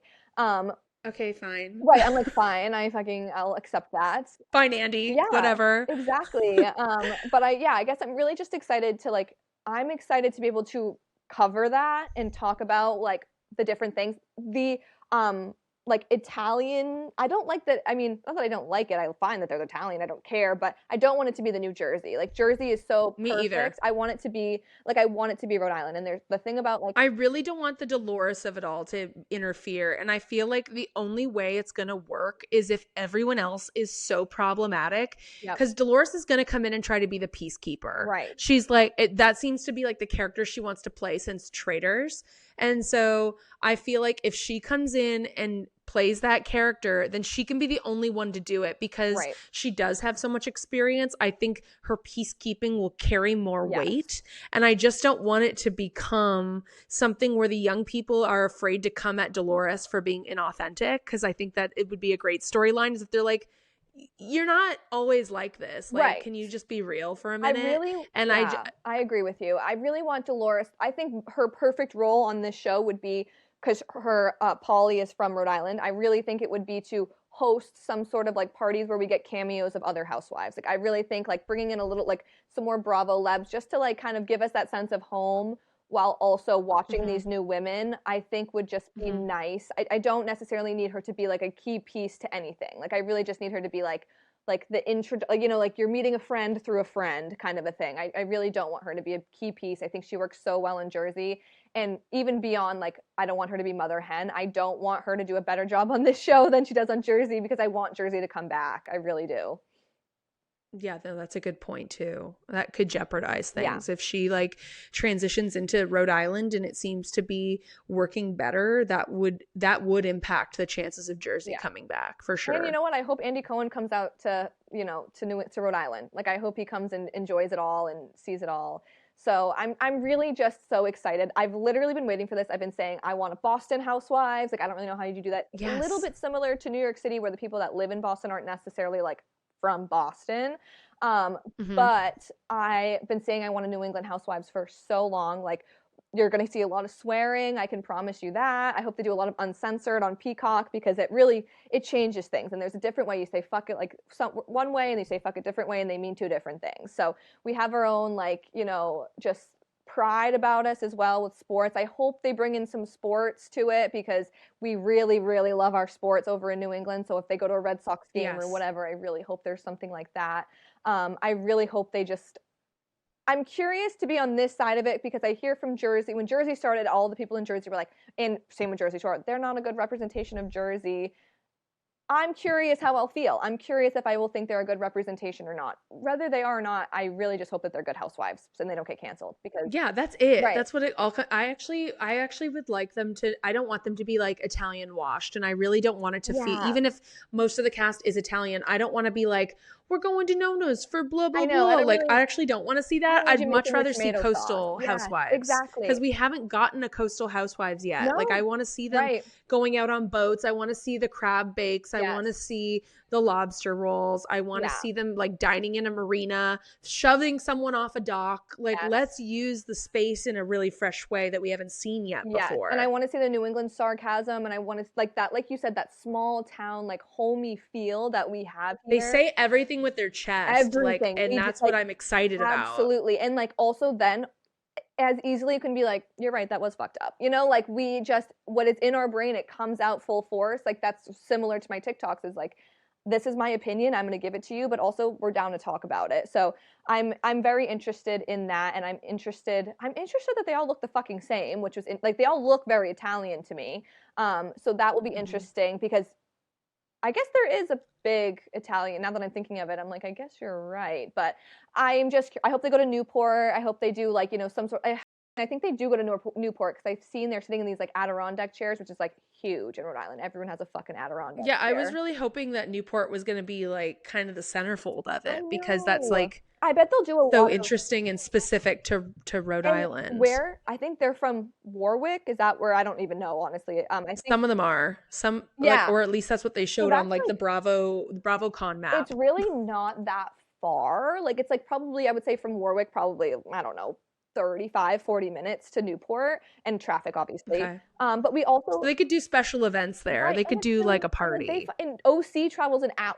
Heather Dubrow travels a fucking hour anywhere she goes. So I'm really not concerned about it. You're right. LA traffic. Right. And there's Block Island, which is a phenomenal little island full of shopping and bars and just like the cutest little, it's just Rhode Island in a fucking nutshell. Like you can go to Narragansett and you can do like the brewery there because Narragansett beer is from there. There's just like so much New England stuff that I really hope that they don't just sit in fucking expensive restaurants and, you know, fight with each other, which I do want them to fight with each other, but just like do it in the Narragansett brewery and do it on a sailboat and do it, you know, maybe. Well, you know, the Bravo boat law. The Bravo boat law is if you're on a boat, it's going to be fucking madness. Right. Oh, so absolutely.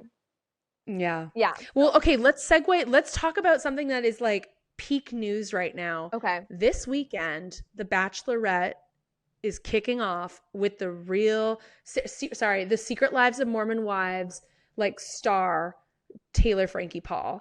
And thrilled. In the news this week, we have her being arrested for domestic abuse and CPA being called to come and investigate the situation because she has a child with her baby daddy. Mm-hmm. And there's so many facets to talk about in this regard, but I first want to ask you, do you think that this happening the week of the premiere is going to boost the ratings or plummet the ratings?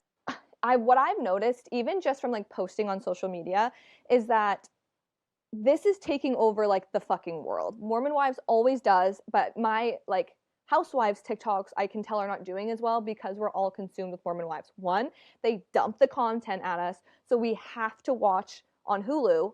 It takes, I mean, for the average person who works, it takes them like a fucking week to consume all of this content. Never mind now they're saying, oh, watch, like really seriously watch it because she's going to be on The Bachelorette. So, you know, you really want to lock in. And if you haven't watched before and you watch The Bachelorette, you're probably starting from season 1 on Mormon Wives.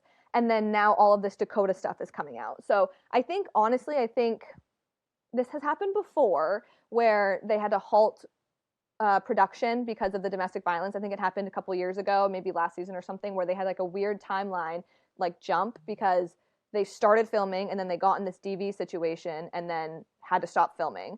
So I really, I get a little, you know, I get a little behind the scenes conspiracy-ish with stuff like this where I think it is completely calculated and I think it will help. I think they do. I think they know actually do too. Yeah. I think Taylor has had so much success with these extreme things coming out that I don't think she is like, I think she's sleeping fine at night. Yes. Honestly. I don't think she's worried at all about it. And I wonder, I mean, in the back of my head would be worried about CPA coming and taking my kids, but maybe her mom probably just watched her kid the entire time she was on The Bachelorette anyway. So maybe like if anything happened, her mom would go sign and take the kids, so she doesn't really care. Or makes me wonder if her husband has like mostly custody anyway, because she's already doing this filming and all of this stuff. Like it makes me wonder, like, does your husband just have, or her ex-husband, sorry, does her ex-husband just have like the majority of custody, and then the baby she has with Dakota, her mom is probably and her sister are watching? Like, I just don't think she has that much custody of her kids in general, just with her lifestyle. So I don't Right. know if she's really worried about CPS because she's like, well, they weren't with me, like whatever. Like I don't know. And also it is. I went to school for social work. It's so hard to get your kids taken away from you. Like it's so So hard. yeah, Like I just think like her number one priority is being a reality oh, star, and mm-hmm. she's obsessed with it. And I thought like I talk about like defining moments for me, and like I talked about the Craig thing already. A big defining moment for me, and it was like not that big a deal on the show, but on Secret Lives of Mormon Wives, she went and hosted at like the Country Music Awards or something. Yeah. And then she like reamed out the women for not like going and posting about how great Right. it was that she did that. Right. And I thought that was really defining. It showed me what she thinks about these women that are supposed to be her friends, and like what she expects of them, and then also how she's going to act if they don't read her mind and do something that she thinks is really important to her. Right. And it was very belittling and narcissistic. And so I was thrilled when she got the Bachelorette, because I was like, finally the Bachelor and the Bachelorette producers are realizing that their show is stagnant, stale, and it never results in love anyway. Right. So they're going to bring on this trash monster. I love I'm more of a Miranda fan, I think, but like I don't deny that like Taylor makes Secret Lives of Mormon Wives like half of what it is, because she's a monster. She's a trash monster. Well, she's Oscar the Grouch. So it's like she knows the pattern. She knows like she knows the algorithm. Okay, I was just seeing someone the other day, or I saw her. She like posts those videos of her like going like this or whatever. Then it's words over it being like when your ex best friend, like all that. And then I've seen 100 other influencers start to do that since I saw her do that. Like she knows what gets the views. She's fucking brilliant in this like content creation area. Like and that I think. She's running with it, which to each their own. I would be worried about the mental health of my kids, but where her mental health is so fucked up anyway, I don't think that she's like give a shit of that. Yeah, which is like, hopefully they are with their. Maybe I don't even know. I shouldn't even say that because I don't know what they're like. The dad is like for them, but I'm like I don't know what she should be there all the time. But regardless, I think that her toxicity, like her own like bipolar, whatever, like they said they were doing psych evals for her and Dakota, and I'm like, please share with the class because I need to know what's going on, because I know that it's some sort of chemical imbalance. Like you couldn't put yourself through this just for clout. So I mean, maybe could you, but then that's also has to be another mental illness in itself to do that. Well, I think she's got like I mean I'm not one to diagnose, but like I think it's like I think obviously she's anxious attachment a lot of that, but she also, I think that this is their foreplay. I think she keeps getting grander and grander with like embarrassing him on a public scale, and then they get together and they're fucking, and I think it just keeps getting, she's making it bigger. Like the swinging thing was just like the first little peg. That was him having to watch her like hook up with another guy and be embarrassed, and then he claim her back. And it seems to be escalating every single season with their big fights. Like that they're doing this stuff publicly at parties, at the Halloween party, and then they end up going home together and seeing each other and hooking up for weeks afterwards. And I just think that they're like one of those couples that's completely toxic, in that the only way they're into each other is if they create this environment where it's like, you know, we're not supposed to be together, but now we are. It's almost like having a secret affair, but you're not. They can't do that anymore. So now this is what they're doing instead. Well, and I think that it's ironic to me that every time they have one of these big blowout domestic violence situations, it's when something new is coming out, when The Bachelorette is coming out, which it's all feeding into each other. They're having this big blowout. Like the last time they had a big blowout, it was, it's in the like basically season, I think it was like, what are we in, season 4 now? Going into season 2, right? Wasn't it? Yeah, I think exactly that. Like they were going into season 2, and so they were like, like filming halted. It creates a lot of talk, and a lot of people are going to watch it. Especially, you're right. I do think that the reality TV watchers of Mormon Wives are not exactly the same as Bravo reality watchers, because I think we can sniff that out, and we're like, I don't like it. Like I don't like it. But I think the new Bravo watcher, the new reality TV watcher, wants it. They need it shoved down their fucking throat so they don't forget about it. And I think that's what Taylor does a really good job doing, is shoving it down people's throats. And what shoves it down their throat more than news headlines about a domestic violence situation? Like and I think it is really happening. Like, I do think they are getting in these big blowout fights, but I think they're getting in these big blowout fights knowing that there's a benefit of getting in these blowout fights, if that makes sense. Like, it's just beneficial on multiple angles. Yeah. So it's like, Why not? they're doing Right. it. It's not, Maybe, yeah. It's making us Yeah. it's toxic, and like maybe we're like upset, but it's making us a lot of fucking money, you know? So Yeah, and they're having probably better sex as a result. But like, does it completely diminish the entire season of The Bachelorette? Because now we know she went on that show and she went running back to Dakota, and they got into another scenario where they're fighting No, about stuff you know what before it does? they're hooking up. It tees up we're in season 5 or whatever, like it tees up season 6. Like it tees up the next season of Mormon Wives. So, and I think what will have to happen with this Bachelorette, I'm not a big Bachelorette anymore. I just find it a little boring because I don't know who the people are. I love that we know that like it's Taylor. Like I would love if we could do that like with more like I guess reality TV celebrities, is like put them on The Bachelor or The Bachelorette. But I think the guys are gonna have to carry it. I think they're gonna have to be really like funny or really like Drama fueled. Yeah, good TV guys in order for us to like actually care about it. Because again, yeah, you're right. Now that we know that Taylor is fucking Dakota again, you know. Yeah, we know that she's not engaged in like taking some kind of new love seriously from the show. But at the same time, if I was the producers on The Bachelorette, knowing what I know now, I might be going in and recutting the second half of those Bachelorette episodes. I hope they are. Yeah. To show how I don't think it's a good.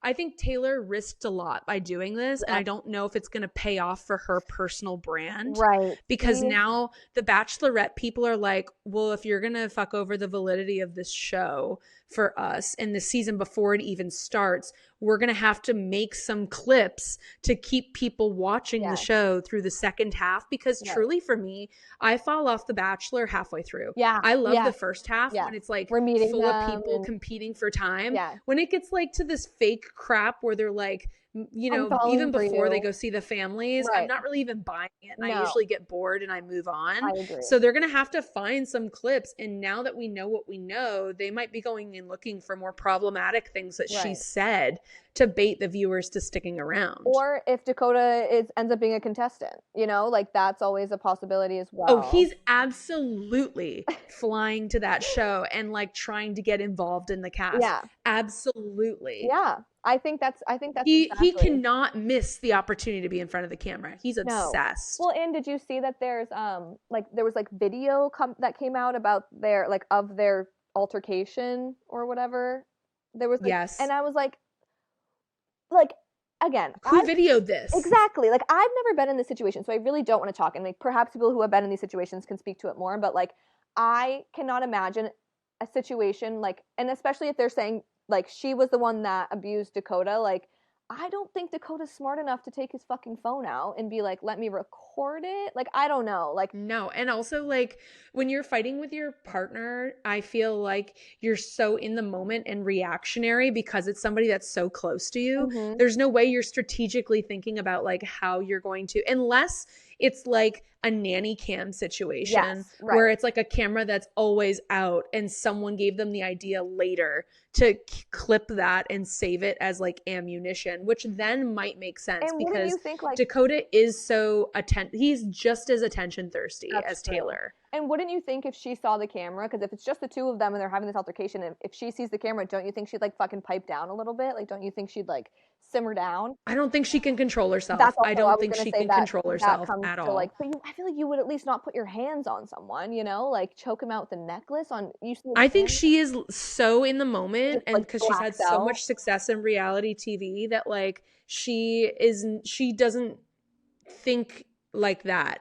Yeah. If that makes sense. Yeah. She's programmed her brain to go with the first reaction because that's what makes better TV, and then like interpret it later. And I think you're right about the personal brand too. I think if we look at like reality TVs as a whole, like what Paige DeSorbo did with her reality TV is like the blueprint for what everyone wants to do but hasn't done. I think Taylor got caught up in what makes her the most money and gives her the most attention, and now she's leaning on that rather than thinking like, where else can I go with this? Like, to be honest, she should have made like a sex toy brand or something, and I think she would have gotten fucking like a sex toy brand for like and have some stuff that you can use it with a fucking group or whatever, because that was like what she was. If Golnessa can share, it can make money off sex toys. Right. I'm like, Golnessa, Absolutely, the you Mormon have wives could. arthritis. Why am I buying a sex toy from you? Like, I don't understand. Like, what's the connection there? Like, I don't fucking get it. Yeah. But with Taylor, I Yeah. understand it, and I think that would be like, honestly, I think all of the Mom Talk moms would promote it as well, if I'm being honest. So I think she didn't. Yeah. She wasn't thinking. She was thinking like she wasn't thinking long game. She was thinking like the easy way out rather than like, what can I do? I think she's got the X factor. Yeah. And I think like she's had success with people just like things just falling into her lap. Yeah. She's not Because she's so toxic and outrageous, by the way, which is what she's on the LC course. If we talk about My Hills reality TV star, like you're either one type of reality star or the other. She's an LC. Yeah. And it's not like, you know, and it's because she just lives in her truth and she's reactive to everything. And it's not always like valid or heroic. It could be toxic too. She's an LC, but I feel like that's how she's operating. I totally agree. I think she's an LC that wants to be a Spencer and Heidi, but she just doesn't have. It's just not there, you know. Like she doesn't have that to her exactly. So I don't think she's smart enough. No, exactly. Like exactly what I'm kind of getting at is like Spencer and Heidi knew that this was going to be a long game for them, and they were going to make this. They were going to milk every ounce of this reality TV that they could. And I don't like Taylor isn't milking every ounce of it. She's just like bombarding us with shit, and it's getting dark because that's the best way she can get views right now is through dark shit. And I think what she didn't study enough on reality TV and to know that when it gets dark, people don't want to watch it. They want an escape. I know. I feel like we should start a consultation business because a lot of these Bravo celebrities, like half of them know to come in with a brand, but then they like literally choose the wrong thing. Yeah. It's like so random. It's some of the stuff that failed businesses that Bravo celebrities have come out with, or like that have no connection point or through line. Like, I don't get it. No. Like, I honestly think like a ketamine drip would be a great branded product for the Mormon wives. Yes.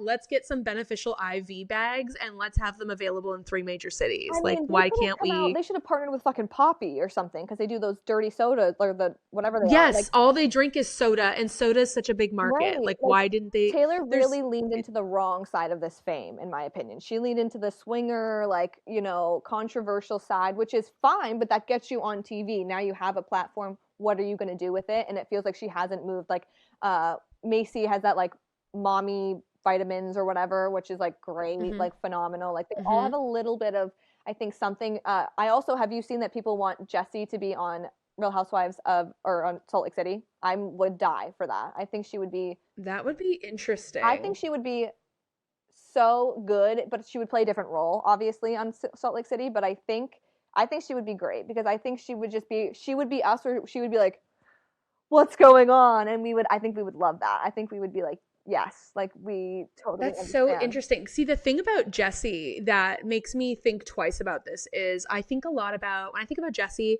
and I think about the contract negotiation stories that were coming out before Demi's villain era season. Right.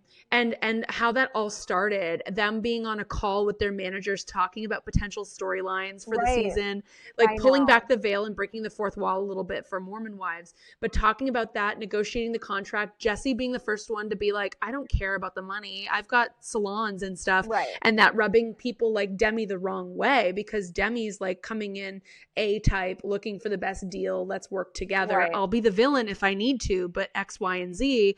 And it creating all this tension and drama.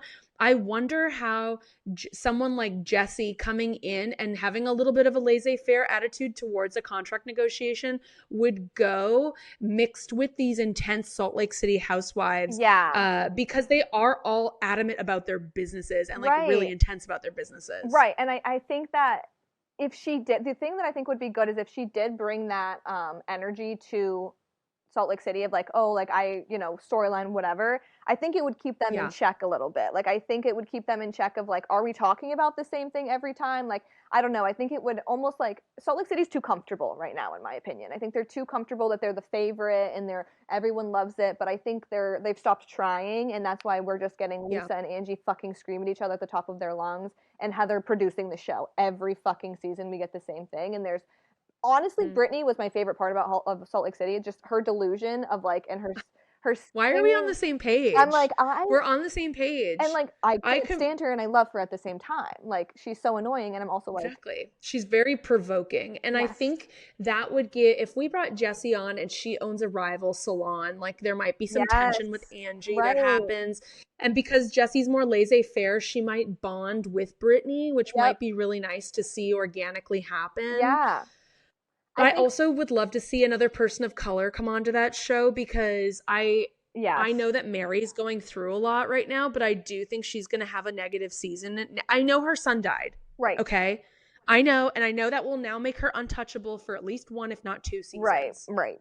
Until But she doesn't before accept that yeah, happened, I truly believe that this next season we were going into was going to make Mary look bad. And I think the church stuff is going to come back up. And I know that the docuseries that came out had like its flaws here and there, yeah, and they were using influencers without their permissions footage and stuff like that really tarnished it. But I do know I heard audio of Mary screaming at the congregation, and the things she said, which was undeniably Mary's voice, is not forgivable to me. right. It's not charming, and I can't root for her without watching her be held accountable for, Right. you know, taking these poor people's money and pressuring them to give her money on her birthday and stuff. Like, it's crazy. In order for me to be anti-Mary, I think I need a better documentary, because as of right now, like that documentary, I watched the full thing. I fell asleep 4 times, had to rewatch it.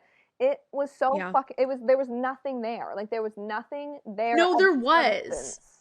What do you think? Respectfully, there was. Okay, what was it? So one, there was that family that literally there was 3 kids that grew up with Mary in the church when their parents were running the church. Mhm. And the one kid who like grew up with her in that congregation, which is really small. Right. If they're seeing each other every week, Yeah. even for an hour or two, Right. that's still pretty tight.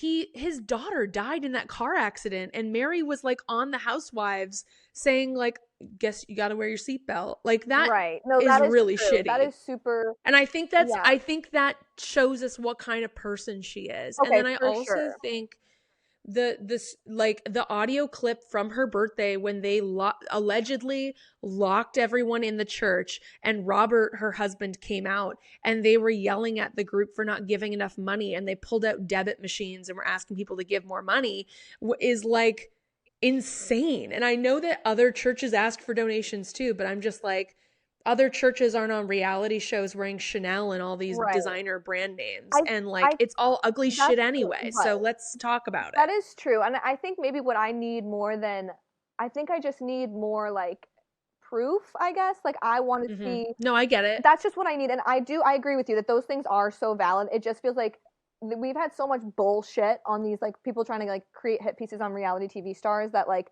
and that was Yes. like, also just to get it all, like I don't think Mary's like a great person. I love her character on reality TV. Like I think she's phenomenal. I think Yes. she's so Yeah, funny. that's undeniable. But I just think I need, in order for me to completely like, this is like, I will turn on her and I will not like, well, I say I won't come back, but I came back to Erica Jane. So it's a different situation though, because she wasn't the one I suppose asking for the money. Also dicey situation. But Yeah. with Mary, I think I just need more like, I want to see like also, I need the physical, like this money that they got was going to Mary's bank account, not like it was going to a church bank account. I do think it was going to Mary's bank account, but I need that proof. I need that, like I need someone to actually go in Yeah, and do a it needs deep to come dive. I out. don't want to see, I keep calling him AI Adam. I don't want to see that influencer Adam on Yeah. there. Like he looks like AI and I don't. That's what I'm saying. I think that that's what gave it the negative stigma Yes. was like the use of those things, Yes. because they had an audio clip of the guy saying he had an affair with Mary before he died. He's like Right. just dead now. And that's the And thing, he's too. on, Right, exactly. know. I'm like, he's dead. Like what, like I know. give me And but something he else was to work on the with. season of Salt Lake City talking to Yes. Lisa and like being weird and warning her. And then Lisa confirmed that he's the one that referred Mary to the show. And then they have actual audio of him saying, yeah, I referred her for the show because I was hoping this is how people find out about her. And I just think that if they do have like a little cult going, it's probably hard for those poor people that give all their money away and take out second mortgages to like Yes. actually get exposure to actually share their story. Yes. And so I think it's really concerning when there's a group of people that are coming forward and saying stuff. Right. And then it's like just being discredited. I'm No, like, that's why I really wanted yeah. to see a season where they actually like Go- hold their feet to the fire. yeah. I know Andy's brought it up on 2 reunions. Right. But it's like a passing comment just to acknowledge it in case it comes out that she's been doing this Right. stuff. And I think it's going to come out. And I think she gets a big pass because she's the most traumatic, like, fucked up upbringing I've ever, like, you married your grandpa. Like, I just think that's why she gets a pretty big pass. And I don't think that's right because she is affecting other people. But I also think at the same time, I'm like, if this congregation or this cult supported her marrying her fucking grandpa, like, I'm sorry, but I don't think that was their choice. But I think she literally, leaves a I think she literally did that to carve her mother out of getting the church. And I do believe that. These are the deep dive things that I want to know because I really want to know, like, because just as much as like these people are like, oh, we're victims, like we could be their fucking victims. You know what I mean? Like, if you look at Amanda Francis, who came from a cult, she's still doing cult-like behavior. I just think it would be like very interesting to like, I need the facts, I guess is what I'm saying. I need the facts of, no, like, I mean, definitely. it's just going to be hard to do because since Mary went away for the 1 season, when it started getting a lot of heat, she went away and didn't come back. Right. And then she did come back the next season and she took a new approach to her presence on the show. I saw her almost become more of a supporting character. Yes. So instead of opening up about her life, she did open up with her son. And that was the one element of her personal life we saw. The rest of it is just being this supportive friend that we'd never seen before out of Mary. Right. And she's been doing that for 2 seasons, which I think is a really strong and likable choice. Yeah. Well, I think you could get by taking a Tilly approach. Yeah. I think I would call it a Tilly approach, even though Mary's been doing it longer, because Tilly does it at an expert level. Oh my God, where she comes in and she's just like the fun break and she's like supporting the women and seems to be morally aligned with the viewing audience. So I think like it's an interesting approach for Mary. I just don't know how long she can do it without someone like a Whitney Rose calling it out. And then even then it's like, is anyone going to listen to a Whitney Rose bringing it up? No. We can't stand her So voice. it's really tricky. And I think that Jennifer Tilly, like, I think that's her personality. I think she genuinely is like, woohoo, like, I'm just like, lucky girl. Yeah. And I think that's not Mary. That's why she does it well. I don't think it's Mary's personality. I think but here's the thing is I think Mary would be much better as a friend of. I think what she's willing to share is friend of type shit. But I think she needs the money. So I think you're right. I think it is going to be a downfall season purely because she needs that money and she wants to be full-time housewife. Well, then we're going to treat you like a full-time fucking housewife, babe. You got shit to answer for. And I was pissed. I think they're going to need to bring in more confrontational people though. Like, how do you feel about Monica? Do you think Monica should ever have a chance? I miss Monica. I want her back, and I miss her because she kind of she would be the one. Right. And she highlighted honestly, I don't really care that she was like a blogger. Like, doesn't really bother me, or that she was like, no, it was fun. Yeah, I'm like, it was fun. Tamra Judge does that on OC and no one says a fucking thing. So I don't really care about that. But I care. Like, I love that she was saying shit and exposing these women for what happens off screen, because that is like, I would say Salt Lake City of all of the franchises does the most on their social media off screen. And I think it would be a disservice to us as Bravo viewers not to address that during the season, because I think it's I guess they do a really good job not like disclosing stuff about the season, but they still talk a fuck ton off season. And they do. I just think that. And now they have this new contract. What's the new contract? So they have the rumored new contract going into their next season where they're not allowed to talk to. Let me pull it up, honestly. Is it for everyone? Let's talk about the terms. Salt Lake City. Just Salt Lake City. Okay. It could be everyone. I don't know what Bravo's plans are, but new Salt Lake City contract. Housewives can't talk to press. Here we go. Taste of Reality shared this rumor on March 10th. Okay. And the rumor is that there's a new clause in the Real Housewives of Salt Lake City contract in which cast members will be punished, even fired, for blogger leaks. I love that. Oh my God. Wait. It was broken by Crystal Minkoff and Cynthia Bailey on the narrative integrity clause on their new podcast, Humble Brag. And they spilled that the cast is not going to get screeners and that they cannot leak to bloggers or they'll be punished. Oh my God. If you act right, you get to see the show before the episodes, but now none of them are going to get to see that. So they're not going to know how the edits are going, so they can't jump ahead. Oh, which will make honestly watching the live episodes and tuning into their like Twitter accounts or their Instagram accounts even more juicy the night of, because they're going to be reacting in real time. Absolutely. But they're not allowed to create, influence, or leak storylines about the show or other cast members off camera. And it includes using third parties as a proxy. So they can't like DM somebody who has a prominent Instagram account and tell them tea on each other. Fucking what Lisa does. So I'm actually really happy about that. I like I'm that. really curious how they're gonna verify and do I know, that. But why also, don't they just set up burner accounts or something? But right, or someone could create like a fake screenshot. Right. You could fabricate that. Right. So I don't know how they're gonna enforce it. Right. But I do think it's interesting that it's being called into the mix. Yeah. I love it. I do. I love it. I anything that they can do, like I love seeing the reality TV kind of progress, because obviously back in the day when they had just the blogs and now their phones are their blogs, like it's really interesting to like just see how it evolves. I'm loving it.